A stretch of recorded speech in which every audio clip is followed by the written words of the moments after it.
Government drama llama ding dong talking about Boris Yeltsin.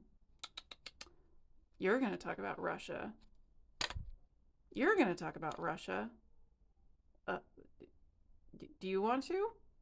No, конечно, of course I'm going to talk about Russia. I'm Chabarashka. First thing I want to say is this is going to be very, very broad. There's so much information I could turn this into like a 3,000 part series. Mostly I want to discuss the economic things that were going on when we went from SSSR in 1991 to the Russian Federation in 1992 and some of the things that happened soon after. While there are many memes about Yeltsin's drinking, some of the choices that he made may someday look similar to what will happen in the US. Boris Nikolaevich Yeltsin was president of the Russian Federation from 1991 to 1999. What are some of the things he did as president? Well, in January 1992, acting as his own prime minister, he ordered the liberalization of foreign trade, prices, and currency. At the same time, Yeltsin followed a policy of macroeconomic stabilization, a harsh austerity regime designed to control inflation. Yet under Yeltsin's stabilization program, interest rates were raised to extremely high levels to tighten money and restrict credit. This next part might sound familiar. Yeltsin raised new taxes heavily, cut back sharply on government subsidies to industry and construction, and made steep cuts to state welfare spending.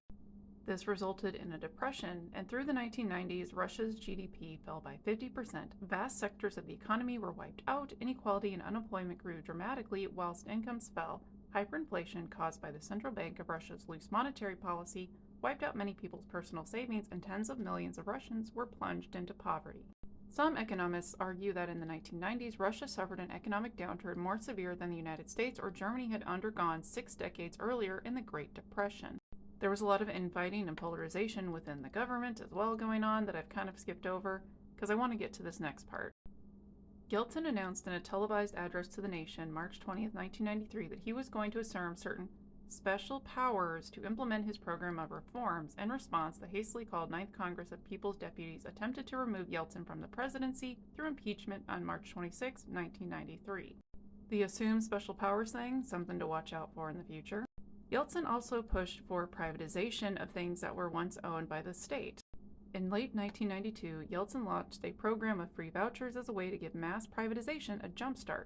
Under the program, all Russian citizens were issued vouchers, each with a nominal value of about 10,000 rubles, for the purchase of shares of select state enterprises. School vouchers, anyone? Although each citizen initially received a voucher of equal face value, within months the majority of them converged in the hands of intermediaries who were ready to buy them for cash right away. The result of all these vouchers? The deals were effectively giveaways of valuable state assets to a small group of tycoons in finance, industry, energy, telecommunications, and the media who came to be known as oligarchs in the mid-1990s. That was just his first term. Then he started losing popularity. Feel free to pause and read. Another thing I want to point out, panic struck the Yeltsin team when opinion polls suggested that the ailing president could not win. Some members of his entourage urged him to cancel the presidential election and effectively rule as a dictator from then on. However, he changed who was on his campaign team, and then he used all that privatization stuff that he implemented to help with his re-election. So all those financial and media oligarchs that were bankrolling Yeltsin's campaign started to give all this favorable media coverage to him on national television and in all the newspapers.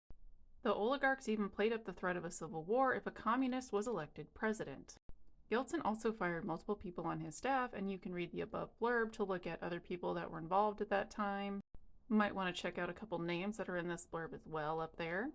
Yeltsin did eventually resign, and during a televised New Year address in December 1999, he praised the advances in cultural, political, and economic freedom that his administration had overseen, although apologized to Russia's people for not making many of your and my dreams come true. What seemed simple to do proved to be excruciatingly difficult.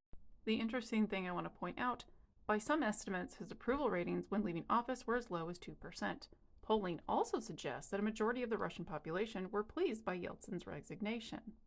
But what can we, the people, possibly expect in the next coming years by looking at what happened in Russia? One of the big ones is inflation. On October 11, 1994, a day that became known as Black Tuesday, the value of the ruble on the interbank exchange markets plunged by 27%. Although experts presented a number of theories to explain the drop, including the existence of a conspiracy, the loosening of credit and monetary controls clearly was a significant cause of declining confidence in the Russian economy and its currency. However, it is much easier to see these numbers on a graph. If you'll notice, 1995, 197.3% inflation compared to the previous year.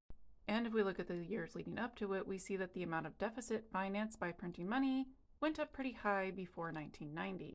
If you look at the unemployment rate in Russia at this time, you kind of have to consider a couple other factors. The usual term I see for this is hidden unemployment because technically they're not unemployed, but they basically are.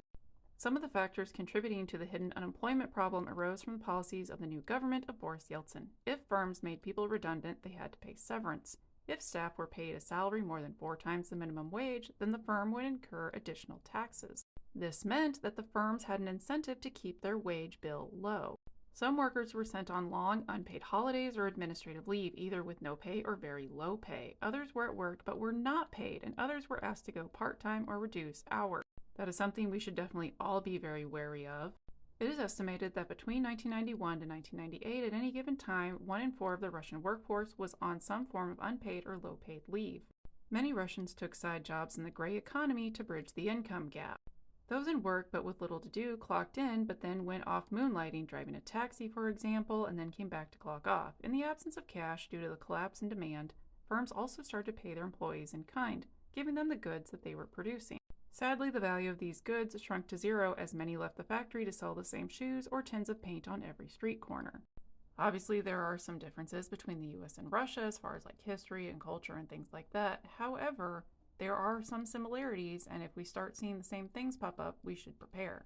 I remember how bad it was in 2008 when we had the recession and I was trying to find employment. This will probably be worse than that. Be aware, be mindful, and if we work together, maybe we can prevent history from repeating itself. Chiborashka out.